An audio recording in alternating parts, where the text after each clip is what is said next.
Президенттің баспасөз хатшысы Берік Уәли коронавирус сынамасы оң нәтиже берді деп мәлімдеді. Өкінішке қарай менің соңғы коронавирустық сынамам барлық сақтық шараларына қарамастан оң нәтиже бергенін хабарлауым керек.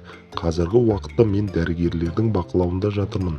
Жағдайым қанағаттанарлық, деді Берік Уәли Facebook парақшасында. Президенттің баспасөз хатшысы Қасым-Жомарт Тоқаевтың кестеге сәйкес жұмысын жалғастырып жатқанын, оның денсаулығына ештеңе қауіп төнбейтінін айтты. Мемлекет басшысы үнемі тексерістен өтеді.